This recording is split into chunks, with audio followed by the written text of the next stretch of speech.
Hello everyone, welcome to episode 16 of Last Minute FPL. This is the Gameweek 16 podcast coming to you from a different location. Hi Vikas, how are you? Doing well. How are you? Games coming thick and fast, and incidentally, we're both in the same location, but recording from different places after a long time. Yeah, I mean, new time zone. It's good to be in Bangalore, and that's why I'm wearing my RCB jersey also. But yeah, good to be home and with FPL deadlines at a more forgiving time, Saturday evenings and afternoons instead of like 3 a.m. But yeah, let's get into it and see how the last week went. We'll start off with a look at last week's points. And as usual, it's the AI team that's finished first out of the three of us, and it's back to really healthy 24K overall rank. 67 points last week. Palmer captain, 36 points, two penalties. I think really the fixture being suspended really paid off. Yeah, I think it's not just for the AI team. A lot of people, I think, got Palmer's mega haul because of Salah not playing, and it was an important week for choosing your vice captain. So it's not something that's lucky. I think at least like the human players, it was for a lot of people it was conscious decision to get to captain Palmer, vice captain Palmer, and yeah, that's made all the difference. I think for both the AI team and those who got that mega haul. Yeah, incredible haul, and like the AI team getting other solid returns as well. Isak continuing to be a good pick. Saliba scoring for the second game in a row, and actually That's that's crazy, man. yeah.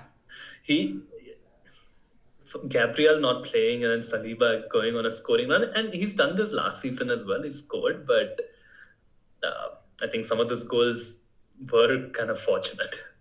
Yeah, definitely. I mean, going on scoring the odd goal is not the big deal, but like scoring twice in a row is just out of the ordinary because you expect Gabriel to do it, but Saliba getting two in a row is quite Maybe it's the fortunate. fact that Gabriel is not there. It makes Saliba more attacking because I haven't observed Arsenal too much during their main attacking prowess, which is corners, but very closely when Gabriel's out. But is it because I think when Gabriel plays, Saliba marks the keeper and stays very close to goal as compared to, like Gabriel is attacking the header, coming in and attacking that corner. Maybe with Gabriel not there, Saliba has more of a threat in the box, or is that not accurate I from what you've mean, seen? to be honest, some of these corners are like it doesn't matter who's there. Like for example, the goal they scored against United, which Timber scored, uh, literally any tall guy could have been there. Like the corner itself is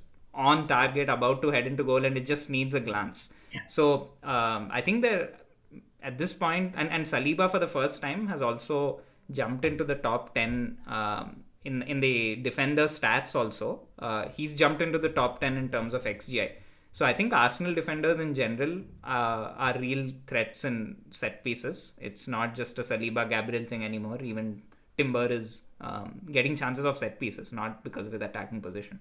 So yeah, I mean, paying off, and I think Johnson also got an assist, bringing the total to 67 points and very healthy 24k rank after game week 15.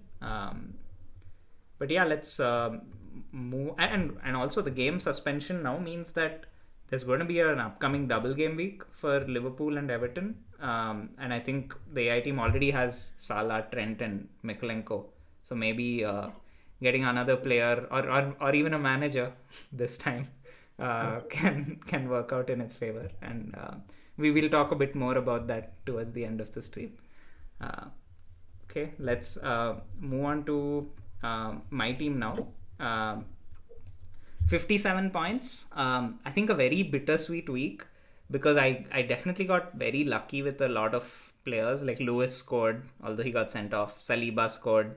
Raul getting a goal off the bench when Salah was like Salah's game got called off. Solanke getting an assist, but all of that got wiped out with one wrong captaincy call. And I really wish I had some more time to think about it, because I didn't even know that the game was suspended. And I just happened to wake up just before the deadline and I saw that the game was called off. And Saka was my vice captain, but I didn't really put too much thought into it. And I think some of our shortened pods in the previous week also, where we didn't look at some of the team stats and individual stats, played a role. But it's okay. It's, yeah, at the end of the day, it's one captaincy pick, and I'll take that green arrow. Happy to be in the top 1 million. Yeah, and we have to obviously touch upon Rico Lewis's legendary performance here. I think he finally provided happiness with a goal. I was very excited seeing that. And Haaland scoring as well. I was like really, really on top of the moon there. And then Rico Lewis goes and gets himself sent off, which then brings us back to kind of what we are expecting of Rico Lewis every single week, which is either a 0 point, 1 point, or, if you're absolutely lucky in this case, even though he's got a red card, it's 4 points, which I'll still take because we have been only getting 0 and 1. But this is what could have been with that goal. Yeah, and maybe a few more. It was very funny because I missed the game, and then I saw that he got 4 points, and I saw that I think you were texting me saying that Rico Lewis red card. And I thought that the points hadn't updated, but he was on 4 points after the red card. So I think knowing that the red card was first and then finding out that he scored made it feel like, okay, fine, he at least got 4 points, which is typically when he gets an assist anyway, City concede 2, and it's his typical return 1 or 4 points. So I'll take it. But I think he's going to leave my team this week, probably for Trent. I was planning to do Mykolenko to Trent this week, but I'll probably just do Lewis now that he's suspended, and Mykolenko's got a double coming up, and it's unclear whether Gabriel will be back. He didn't play in the Champions League also, so might as well take out a non-playing defender. Yeah, and the double I think might be Gameweek 21, if I'm not mistaken. 24 probably. It's still a long way away. Yeah. It's almost really ruining the fact. I mean, the season just honestly can't get worse, but it did get worse with this double announcement where I've already wasted my triple captain on Haaland, where he just blanked with that 2+ XG against Southampton. Then great news for people who have that triple captainship, especially given this new chip also doesn't seem very promising with it. No, I think you can probably use the assistant manager chip in the double game week. It definitely is a week. This double game week, I'm sure everyone who hasn't used the triple captain will probably do Salah. Maybe it's a good chance to go for slot assistant manager. It's difficult to. It doesn't roll off the tongue easily. But yeah, let's talk about your team, and then we can maybe spend some time discussing that chip also. Let me bring up your team. 60 points with a 4-point hit. You also got a green arrow, and I think pretty similar week to mine. Again, the captaincy paid off for you, to be honest, because Haaland getting that goal. And then Palmer, you're a Chelsea fan, so I'm sure it doesn't bring you so much disappointment seeing his score. Yeah, but Haaland, I swear it was on 8 points, and then suddenly a few days later, it just updates to 7. It's why are they just punching that dagger in to the Haaland numbers more and more? In any case, that happened to 3 of my players this week. I was on 60 points, and I was like, okay, 60 is decent, and then I checked. When I was putting together the slides, I saw I was on 57. I think 3 different players lost 1 bonus each. Pretty frustrating. Sorry, go ahead. When you look at it this way, it's still not a great captaincy shot. I mean, 18 points, Palmer's more than what Haaland is as being my captain. It's okay. I think still a green arrow. I did go pretty aggressive with some transfers. Again, backfired because I got rid of Mbeumo. But Enzo. Great call. But I did get Enzo. Yeah, so he did score. And he's looking good. He again looked very threatening, playing that left attacking mid role. So I'm okay. I think this week probably I lost a few points because Mbeumo did better, and I took the hit. But the hope is that went a bit early on some of these transfers because I do need to kind of strengthen my defense, which was falling apart, and I needed funds, and I couldn't let the price rises get in the way of that because Enzo is going up, Timber's going up, um, and I really needed the funds to make those moves. So I'm hoping that the next 4 to 5 weeks, I think the next 7 to 8 weeks is crucial. Crucial in the sense that I feel like my team is slowly being set up to do well over the next 7 to 8. If it does not follow through, then I'm down in the dumps, like even more than I am at the moment. Yeah, and I think you were ahead of the curve with the Enzo transfer. I mean, Mbuemo may have scored more points this week, but a lot of managers are looking to bring Enzo in this week. And everything that you identified about him in the previous week's podcast is what a lot of content creators are beginning to realize after this week. So, great call out and find on like he reminds me of Gundogan, like you said. Like I looked at his points. I didn't even realize that he has 4 returns in a row. He could easily go on a run, and at his price, you can easily rotate him with Rogers. Yeah, and I think with some of the easier fixtures coming up, they will play Enzo because even if there's like a small threat of Lavia and Caicedo, it's essentially three of Lavia, Caicedo, Gusto, and Enzo will play, which is like I'll take that bet, like in terms of minutes. And I think this is probably since we're talking about planning for the next few weeks, I think this is a good time to talk about the assistant manager chip. Because I mean FPL really surprised us with that chip. I didn't expect such a convoluted and complicated chip to be introduced, because typically their chips are all about engagement, whereas this I think rewards managers who are extremely invested in the game and paying a lot of attention, because there's so many nuances to the chip itself. What was your reaction when you first saw that the chip was announced? Yeah, it's interesting that I kind of found it interesting because it was different. It also required some bit of planning. Yeah. I still haven't kind of wrapped my head around exactly how to use it, how I want to play it, and probably that's something dive a bit deeper in the next week or the week after. But first, high-level thoughts are I don't, again, like the thing that's coming to my mind is I'm scrounging around for budget. Now I need to find extra budget to get a manager in. I'm not a big fan of like finding that budget. I think if you don't own Haaland, that again becomes much easier. And that's again like when I play this chip, that might again be the time I think of selling Haaland, for example. I do like the fact that there is that extra boost of getting more points if you beat a team higher up in the table, because it gives that variation in terms of how you want to play this, whether to go with some sort of a ceiling pick or just go safe with I don't know, like a slot. And whenever Liverpool have good fixtures. And it's a massive difference also. Like it's not just a small difference. Like slot, for example, will get you 6 points per win. But if you get a manager who is lower in the table beating someone 5 points above, you get 16 points. That's almost worth 3 wins. So it like there'll be different strategies, but this has a very high ceiling. And the other thing to keep in mind is that you can switch between managers.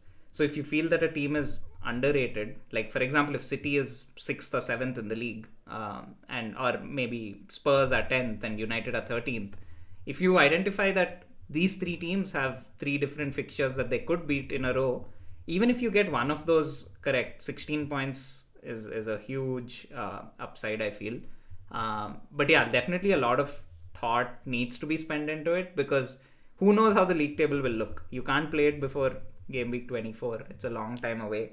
And I think I saw some stat that in the previous season, if you look at teams that beat teams 5 spots above them, it only happened 12% of the time. So it's not something that happens often. And yeah, I think there will be a lot more clarity and analysis that people will do in the coming weeks.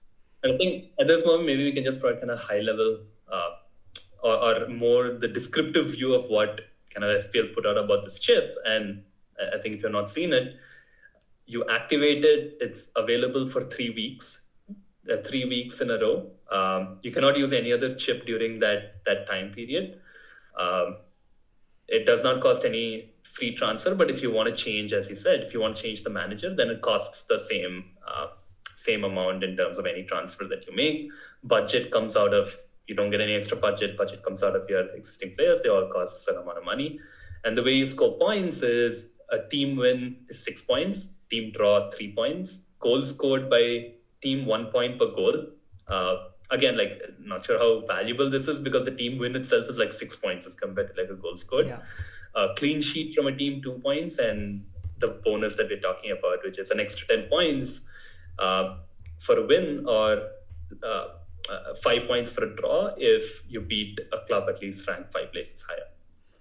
Yeah, and I think what this also does is, like, for managers like you and me who aren't necessarily doing too well in the season, it just creates some chaos and like a chance for us to rise in the ranks. Like I would, like, for example, if I was in the top 10k and I saw this chip being introduced, I probably would not be too happy about it, because it's like the variance is crazy. Like you could just get, like, you could play it safe, and even if you hit all 4 results out of the park, like let's say you play it in a double game week and you pick slot, and he gets 3 wins and a draw, you could easily get like 30-35 points.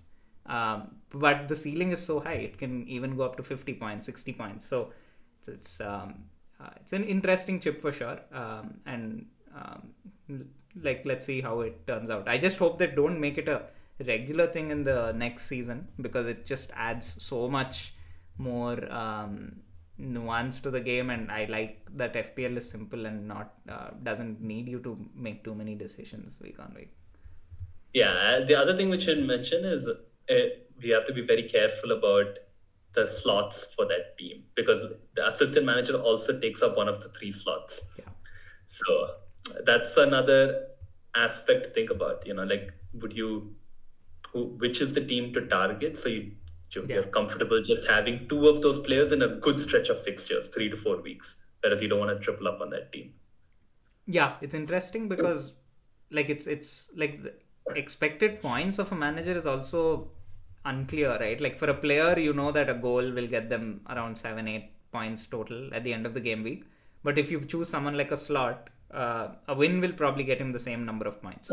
And it's more likely that Liverpool will win than, say, a particular player will score or keep a clean sheet. So there's a lot of analysis up ahead, but yeah, an interesting addition for sure. And final point is you cannot play it now. It's available only, I think, like Gameweek 24 or something. So from early Feb is when you can activate the chip. Which is the potential double game week for Liverpool. So that's what I was saying. Like for someone like you who's already used triple captain, maybe using slot. Maybe, yeah. Especially if others go for the triple captaincy, at least I get something out of that. Yeah, and like Liverpool will have 4 relatively simple fixtures. So if they win 3 and draw 1 and they score like 10, even if they score 10 goals in the 4 game weeks, that's like you're talking about 21 points, 31, and then 2 clean sheets, let's say. That's like 35 points. And I don't think that's too unreasonable to expect.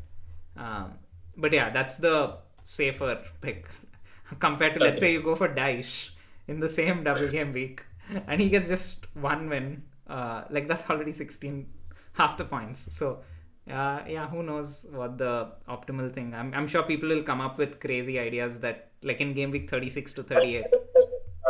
If Man United pick up form, Amorim is a great option. Like by that time, if Man United pick up form, they're 12th, 13th in the table, and they have bad fixtures actually over the next 7, 8, and beyond. If they're picking up form around that time period, then very, very good option, Amorim. He's the manager I'm thinking about this chip. Yeah, the problem I was noticing with that is that, let's say United are 13th and they need to beat someone like a Fulham who are 8th.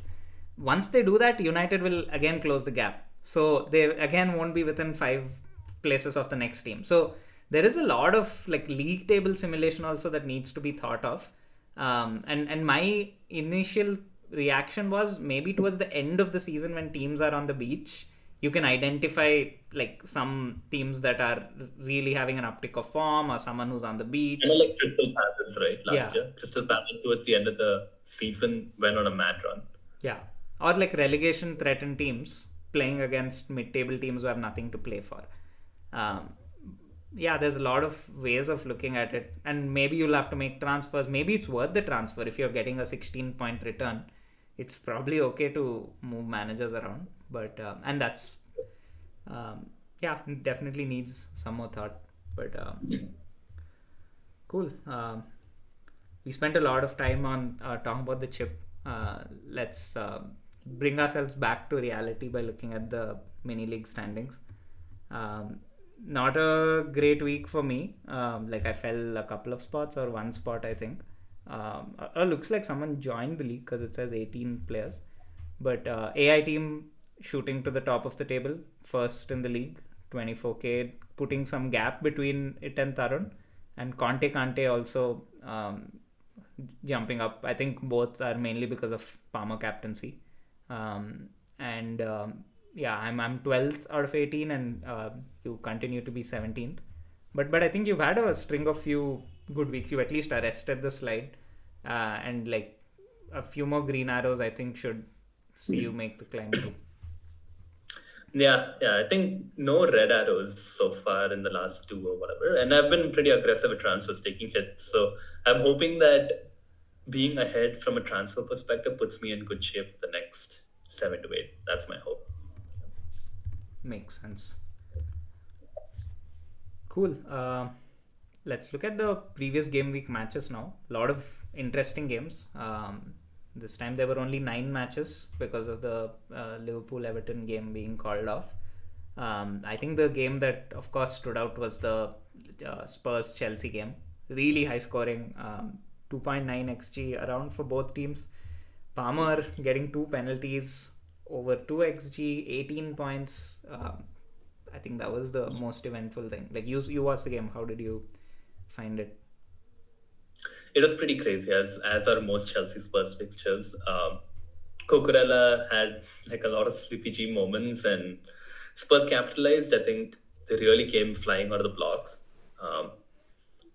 Kulusevski again continuing a great run this season, and Solanke finally getting some points on the board. I think really good finish. Addresses some concerns of I was like really bit hesitant on keeping Solanke longer on, but I think now kind of reviewing my team and who else is there from a forwards perspective, I felt okay watching Solanke, and it doesn't seem like the biggest of problems in my team. I think Cucurella's slips also. It was funny because he was wearing those new Puma shoes, and Yeah. and then he took them off, and then He threw it. yeah, and then he did fine. Not a great advertisement for them, but yeah. Yeah. And then Chelsea just took control after that. They second half, Sancho scored a great goal. I think he's been saying that Maresca's been asking him to shoot more. So really happy that he's getting some goals and assists. He's always been getting assists, but really nice to see him take a shot and get a goal. Palmer was amazing this game. Like I mean, the 2 goals are penalties, but he did create so much. It's kind of like a magnet for Spurs players that it freed up everyone else on the pitch. Like it freed up Enzo, it freed up Jackson, it freed up Sancho on that side.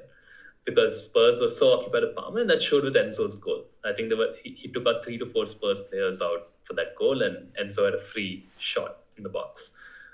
And then 2 penalties, cool, calm, collected. These are the reasons why I think you'd want to own Palmer, because Chelsea will get penalties with they attack with 5-6 players in the box, and if teams panic, you can get a penalty, and then there's Palmer, who's I think like scored 12 out of 12 and has the Premier League record for penalties now. Yeah, For not miss. I think recently we were talking, I think maybe on the episode where Sampath came on, about how Palmer's involvement in Chelsea's attack was going down. But then, like, when we looked at the data, it was always really high. Like, he was getting the XG, XGI, and Chelsea are creating a lot of XG. So there's, like, absolutely no concerns there, right? Like, if a team is creating over 2 xg and a player is creating almost 1 out of those 2 xg, he's probably going to have these moments where he'll get less than average and sometimes he'll get more than average. So he's like, do you have any concerns long term with Palmer, or do you keep him alongside Salah? No, he stays alongside Salah, especially given Chelsea's fixture run, which is absolutely the best going forward. So no concerns, if at all. I think people should find a way to get him in as top priority. Cool. Um, like moving on, I think the Fulham Arsenal game was also an interesting game. Like Arsenal were frustrated by Fulham. They definitely did create a lot of chances. Saka even scoring a 89th minute winner that was disallowed. Jimenez doing some honest work. Saliba, if you look at that XGI, it's over 1 for a defender. That's pretty crazy. But yeah, dropped points, lost opportunity, and I think Liverpool are in the driver's seat for the title because City also dropped points. Haaland finally getting his goal, but Palace away proving to be their Achilles heel again. Is there anything you wanted to add about these games? No, I think he captured it. Haaland again missed quite a few chances. He had chances created for him. He just missed. He missed a one-on-one. He missed another great chance. He's looking off it. He's looking completely off it. Even if City make chances, create chances through De Bruyne and other players in the team, I think he's just over. He's just being overplayed. There's no one else to play number 9 for City. He's playing every 2 to 3 days, 90 minutes, 90 minutes, 90 minutes, and he looks kind of just like exhausted whenever I see him play now, or just like not mentally at it. Yeah. And moving on to the United game, disappointing result. They went down by 2 goals a little too early, I felt. Like pretty silly goals to concede, like that they don't seem solid at all. And I watched the Europa League game as well, and they're doing well. Like they're unbeaten in the Europa League. They're currently, I think, 5th in the table. But I don't think they've scored a really good goal under Amorim. Like to me, it just feels like there is still a lot of disjointed lack of clarity in attack. Ahmad is still the only player who's impressed. I think Rashford is probably like going to lose a spot permanently and maybe even leave the club if things continue to go this way. There is still little bit of up and down, unpredictable nature of the team, but Bruno seems to have hit a stride. Like he scored again over the weekend. I think he assisted in the Europa League. Højlund scored twice, so maybe something to watch out for. Probably some players' positions are starting to take shape, but as a club, there is still some inconsistency in results. Is Højlund kind of guaranteed to be a starter, or it's just going to flip around with Xerxes? I think he's definitely first choice, but I don't think he'll start every game. He's not a Bruno yet for sure. But I think once the December period is done and they start playing once a week, I think he should be the main number 9. And speaking of number 9s, there are like 2 strikers that I wanted to talk about. One was Vardy. He's been scoring a lot recently, doing really well in the statistics also. He got a goal and assist, I think, over the weekend against Brighton. And the other is Watkins. A lot of people captained him against Southampton when Salah's game was called off, but he came off the bench. And he's like, I think this is like a big moment in the season because it tells you that Duran is now here and like Watkins is probably not always going to be nailed. He did have a good chance to score when he came on, but he didn't take it. Yeah. Briefly touching on the Brentford also, that their Brentford at home have been incredible so far. I mean, they've had a bit of a kind of easier fixture run at home, but out of the 8 games they've played, they've won 7 and drawn 1, which is crazy. And they've scored 26 goals in 8 games, more than 3 goals per game, and beating Newcastle at home 4-2 is no small thing. Like it's a good win. It's a good thrashing. And I think this will show in the fixture projection when we go later, but Brentford at home is seen as Brentford away, in fact, for the other team is seen as a tough fixture based on the way they've performed this season. I think that makes sense, right? Both Mbumo and Wissa, they've been so exceptional at home and so crap away. I think that explains a lot of their league position as well, because they've comfortably beaten Newcastle, and Newcastle have been in good form too. They scored a lot of goals against Liverpool too. So I'm not surprised. And like since the fixture difficulty is going by data, I think you just have to be objective about it. Let's take a look at the team attacking data now. We haven't looked at this for a few weeks, and there have been a lot of changes in this table. Last time we looked at it, Spurs were first with more than 2 xg per game. Now they're down to fifth, and Chelsea have risen straight to the top, and Bournemouth have been pretty consistent as well, keeping an xg of above 2.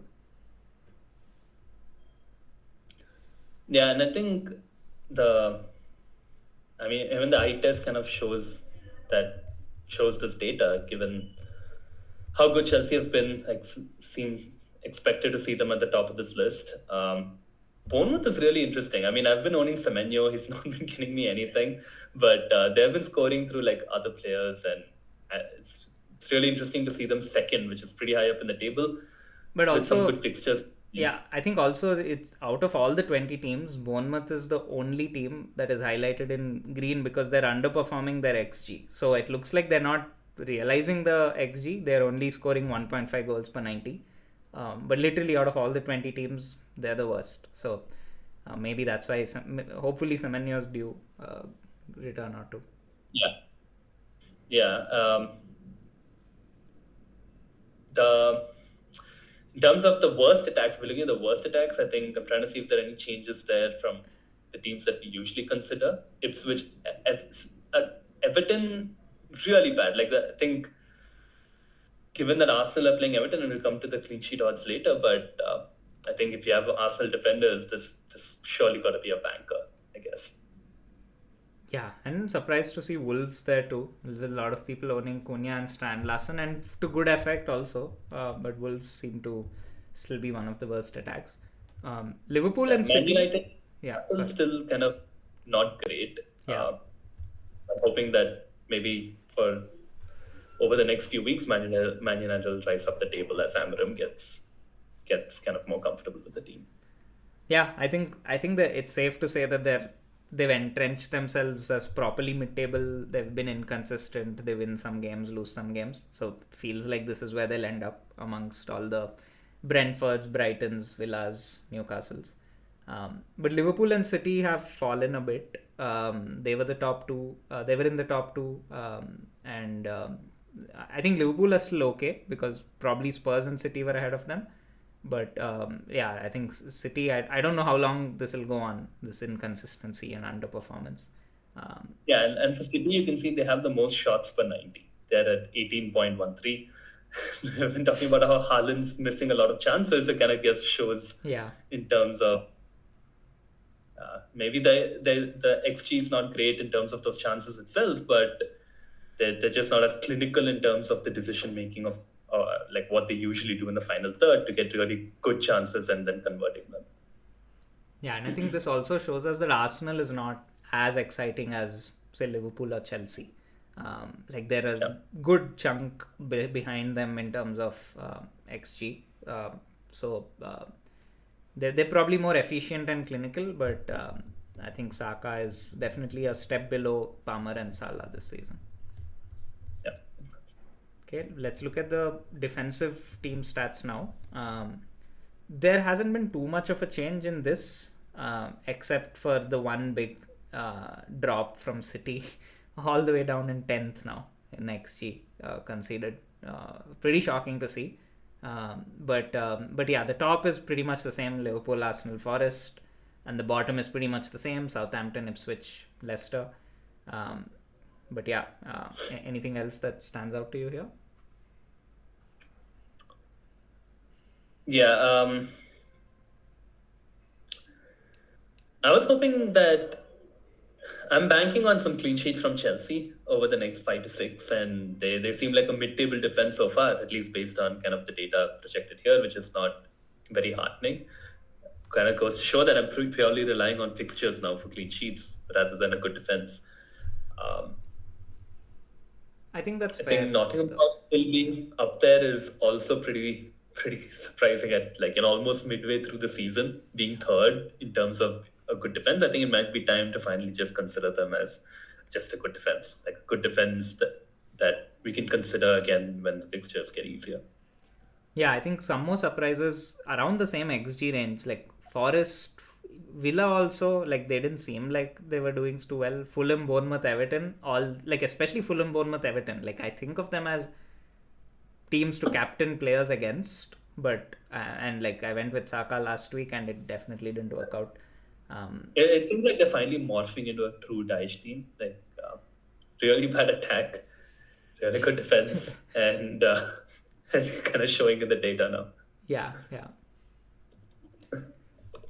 Cool. Let's look at next week's fixtures. We'll look at Rob's projections of Game Week 16. I think this is one of the most high-scoring weeks in terms, like 7 out of the 10 games have a team expected to score more than 2 goals, which is very rare to see. And even in terms of clean sheet odds, there are I think even 5 teams that are expected over 30%. So it could be a very high scoring week on paper if you own the right players. And a lot of captaincy candidates. Like what stands out to you here?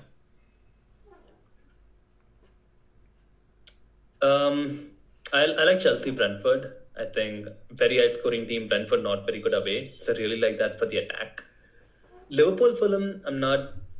I think Fulham have been good. Which has shown that Fulham's defensive data is pretty good.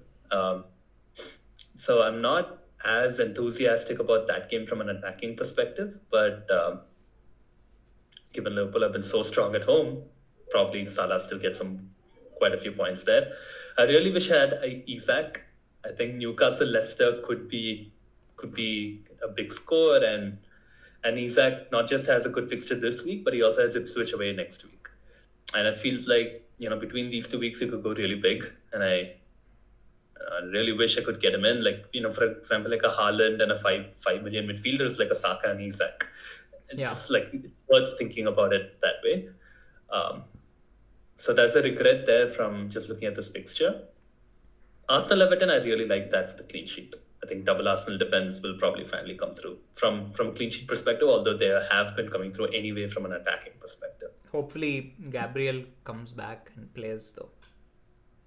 Yeah. But I think about Isak, like I think for this week, I'm hoping that Solanke kind of covers that, because he also has Southampton and they've not been great either. And I think Spurs usually have this 1 game bad, 1 game good cycle, which is unpredictable, but hopefully he can cover that. And then because otherwise Isak has, like you said, Leicester and Ipswich, and then I think Cunha has Ipswich and Leicester in the next 2. So they're the ones who are really competing with Solanke, and they could really hurt us by now if we don't have him. And the other thing between Palmer and Salah, it's a big consideration for me. I think on paper and stats wise, it has to be Palmer. As an individual, he's projected to get more points. Chelsea are projected to get more goals because Fulham are a good defense. The only thing is, it is at Anfield. There is like Liverpool have been in great form, Salah's been in great form, and they're usually a lot better at Anfield. Currently, I don't know. I'm kind of leaning towards Salah, but I think it's a little stubborn feeling because of not getting Palmer's captaincy returns last time, and I think everyone will go for Palmer. So I want to feel like I've made up some of those points, but I think if I go with my brain, I'll probably do Palmer. If I go with my heart, I'll probably do Salah. How do you think the Man City Man United game will turn out? The big game of the weekend. Yeah, I think this is a very tough one. Like in a normal setting, you would say City any day, because United have been so inconsistent. Yeah, I think this is it's been a very, very long time since we've gone into this game with City also being under pressure, and City probably being under more pressure because the expectations from them are so much higher. And they lost in midweek as well again. And yes, pretty precarious position in the Champions League. Yeah, they have a game against PSG next, and whoever loses that will probably not be in the top 24 to qualify.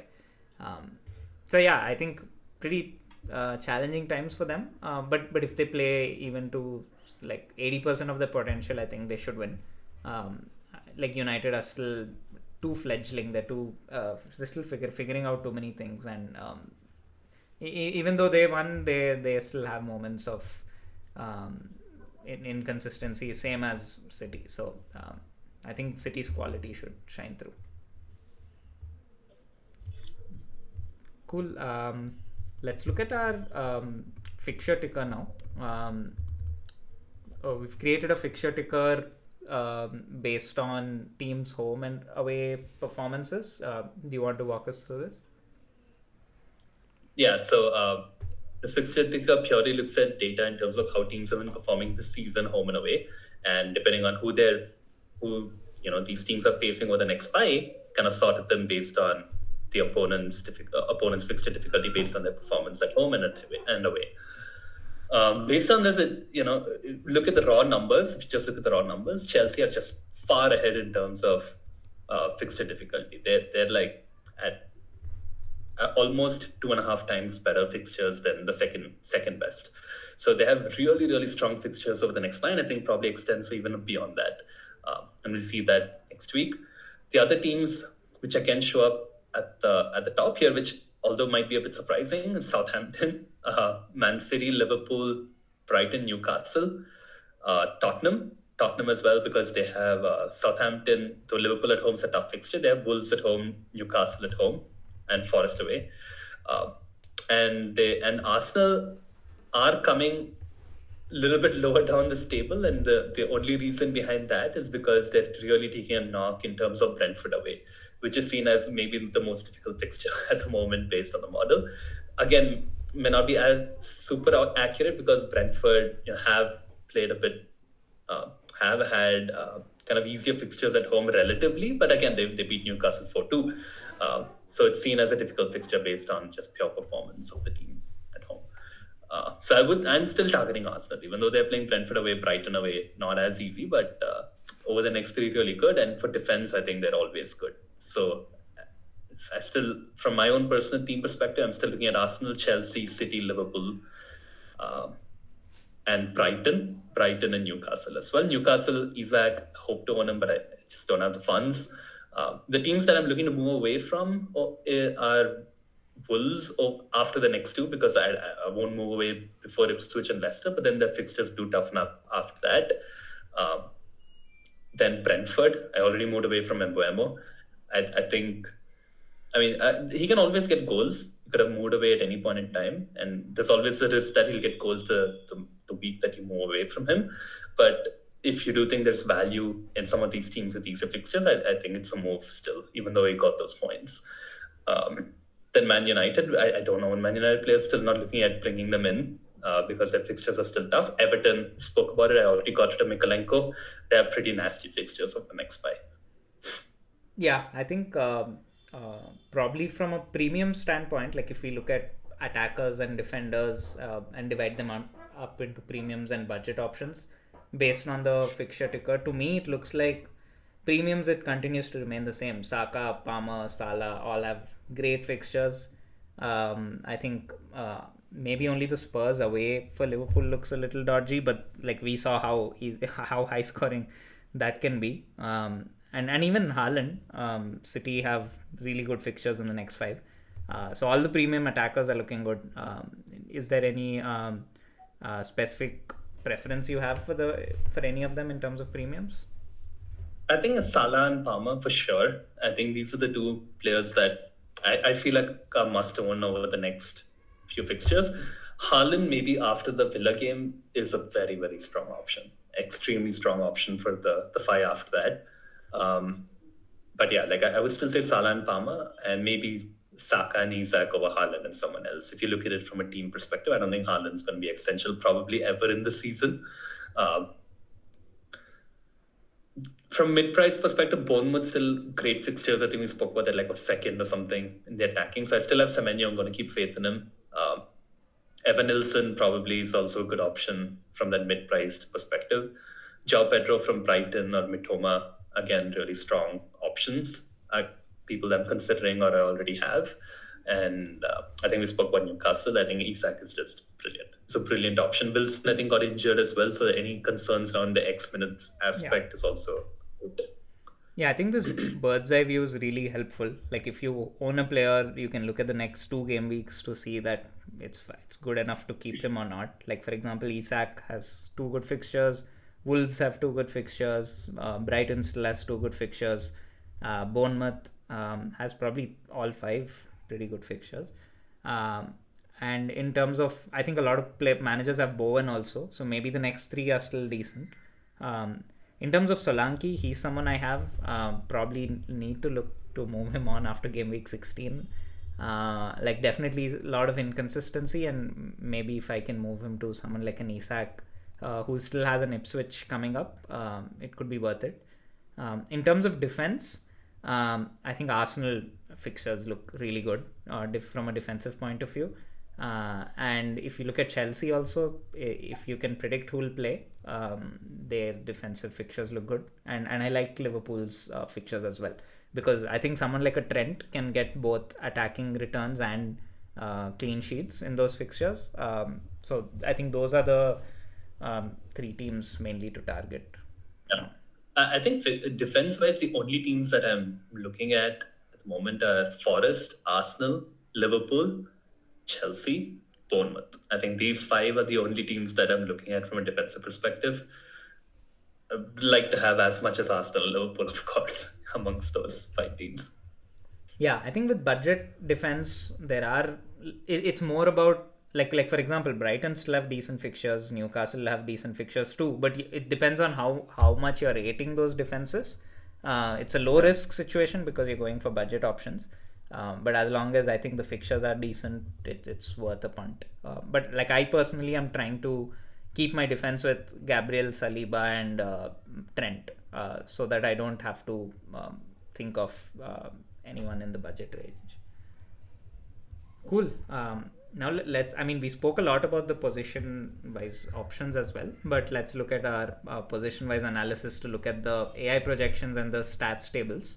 So we will start with the forwards. I think Haaland still at the top, of course, 0.92 XGI per 90. He's still getting those chances, just unable to take them. Jackson had a quiet week, even though Chelsea scored 4. And Solanke is someone who's steadily dropping. He's dropped out of the top 10 of AI projections, and he's dropped down to 3rd in the stats.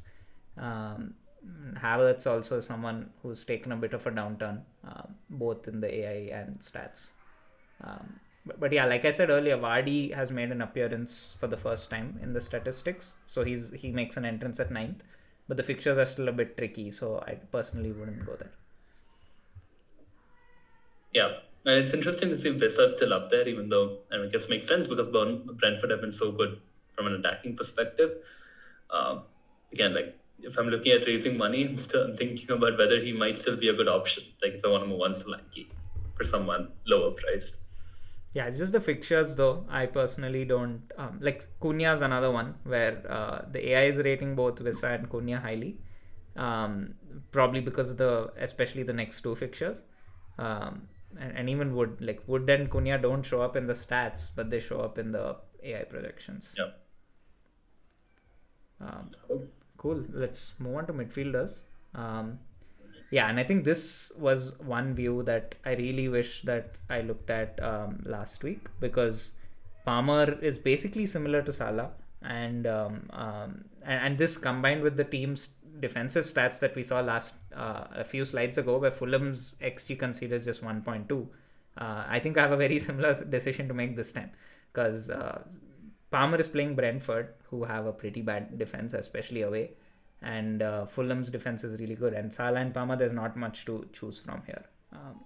And then there is a big drop off when you go to Saka, De Bruyne, and then there's a whole host of mid-priced options with Gordon, Bruno, Son, Brennan Johnson, and Mbeumo. I think both the AI projections and stats kind of reflect each other in this.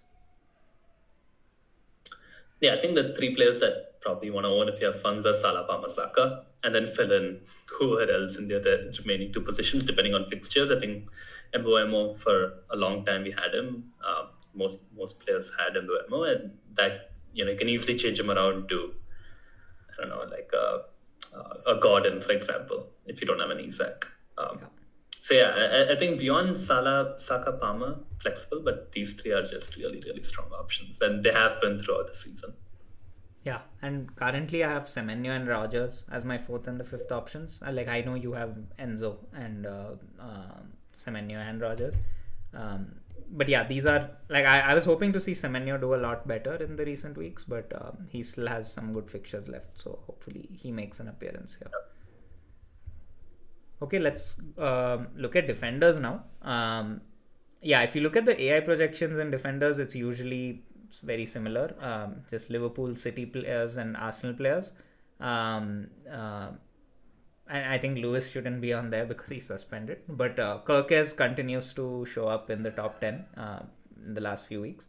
And if you look at the statistics tables, on the other hand, because this gives a preference to attacking defenders, you'll see that Saliba has made an entrance, even from an XG perspective, into 8th, 0.18 XGI per 90.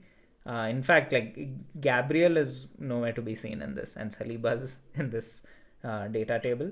Apart from that, I think out of realistic options, it's still Trent who's head and shoulders above everyone else, which is why I want to get him in as soon as I can. Yeah, and looking at the projections, I think interesting to see 4 City players there, which I think is also, even though they're 10th and they're doing badly, might also be expected because City, with this looking over the next 4, and I think City's fixtures turn. Yeah. Like, I think Man United may not be as difficult, but their fixtures become significantly easier 18-19. So, not surprised to see 4 City players here. The question is, I think, figuring out who to get and who will not be a part of that rotation over this Christmas run. Yeah, I think Lewis would have been a decent hold, honestly, if he was going to play this week. I was looking to do Mikolenko out, but probably it's time for him to go because he gives some more money in the bank as well. And maybe later, if I need funds, I can downgrade someone like a Saliba to get him back. Makes sense. Okay, let's look at keepers now. Yeah, again, not too significant, I would say, but Alisson is back, and that's a good thing for Liverpool. Like he's conceded only 2 goals, I think, all season. Something crazy like that. And yeah, of course, Alisson, Raya are going to be the best keepers in terms of stats. Edison, unfortunately, nowhere near what City normally does. And in terms of budget options, Sells continues to be the pick of all the keepers. Like Forest still doing a lot better than any of the other 4.5 keeper options. And Kepa also are doing fairly well. Yeah, I'm just monitoring this in case I need to move Sanchez. I'll probably just move the Cells and be done with it. Yeah, I think Sanchez also is doing fairly well, and even if you look at projections right now, he's in fact ahead of Cells. But one thing with keepers, like we always say, is that if you look at the total EV of the next 4 game weeks, there's not much difference between like the 3rd and the 10th. Like you're kind of picking a player and hoping to get lucky almost. Like you pick the good fixtures and then just hope it works out. If it doesn't, you're not going to lose out on too many points. Mm-hmm. Okay, let's look at next week's teams. We'll start with the AI team. Yeah, I think team looks really good, and I think for the first time in a long time, the AI team is actually choosing Salah over Palmer, which is a bit of a surprise for me, because all the models have been projecting Palmer to get more points, but it looks like and the gap is slowly widening between Salah and Palmer. It looks like the AI is getting more and more comfortable with going back to the Egyptian king as the go-to. But I think the entire attack and defense this team looks fantastic to me. Like all 11 players. Yeah. Strong. I feel like all 11 players can get points. Top 10k seems like it's in the horizon. Like great fixtures. Like they're all playing Ipswich, Leicester, Everton, Fulham, Southampton, Palace, Villa. Like I think this is this can't go bad. This team cannot. But this is the kind of a week where on paper it will look like this and it'll end up going bad. So let's see how it goes. But yeah, on paper I don't think it can get much better than this. Let me move on to my team. Yeah, I think with my team also, I'm not too upset because I think in defense I will be bringing Trent in for Lewis. So my defense will also look very similar to what the AI team's defense looks like. And I think I'll play Fabianski in goal because he's playing Bournemouth instead of Chelsea for Flecken. Midfield, again, the big three I'm fairly happy with. All of them have good fixtures. I'm pretty sure whatever captaincy I decide will go spectacularly wrong. Semenyo, again, good fixture on paper. Bournemouth expected to score 2 goals, so hopefully that works out. Rogers has a slightly tougher fixture. And Pedro and Solanke are not so exciting compared to what we saw in the AI team with Isak and Cunha, both having Ipswich and Leicester. But yeah, I guess that's the price of having Saka compared to Brennan Johnson that the AI team has. Yeah, again, really strong team. Are you going to wait on Gabriel news before you get Trent? If he's injured, would your plans change? It's a tough one because a lot of game weeks are going to come thick and fast, and I know that Gabriel is someone I want in the medium term. So I'll probably still just get Trent for Lewis, and if Gabriel is out, I'll get Greaves or Mikolenko on for this week, and I'll swallow that because I did see that he is close. I just hope that it doesn't spill over into too many weeks. But if he misses out again, I can always move him out later. Anyway, Lewis isn't going to play. Yeah, Greaves may not play, I think, but maybe Mikolenko and Greaves will probably get similar points at 0. Exactly. In Yeah. either case. Like as long as there is like a player to play. Okay, let's move on to your team. Yeah, again, your team also looks really good on paper. And I think this is a good opportunity for you to play Enzo with a good fixture, right? Yeah, I have 1.3 in the bank, so some money to kind of mess around, but I feel like I don't need to this week. Wolves and Newcastle defense have not been good, but they both play Ipswich and Leicester alternated. So Wolves have Ipswich and Leicester, and then Newcastle have Leicester and Ipswich. Yeah. So I think over the next two, I'll just stick with that defense and then move them out. I do have funds to go to Gabriel with moving one of these two players out, and I think I'll just save some transfers over the next two, and I think I'll have 3 transfers, and then I can I can shuffle around this team a bit more depending on how the fixtures are panning out. Yeah, I think this is probably a week, and maybe the next couple of weeks you won't be paying too much for having Haaland because, like you said, Aitnouri and Hall on paper have good fixtures. Enzo has good fixture. So, yeah, hopefully this works out for you and Haaland gets you back into some of the higher ranks. Yeah, I'm hoping that, by the time we get to Gameweek 18, which is where I'm really interested with Haaland over the next while, I'll have double Arsenal defense and maybe like a Konate or someone if he's back, which will again like firm up the defense with Aitnouri and maybe Lewis going out. And if Lewis, starts playing again, then I'll just keep Lewis because he's again be a good option as shown in the projections. Makes sense. Cool. That brings us to the end of this week's episode. Hope you have a good game week and get green arrows. I think we still have a week between this game week and the next, but then all of a sudden it's like 4 game weeks in 10 days. So any last words, Vikas? No, best of luck. We'll see you next week. See you.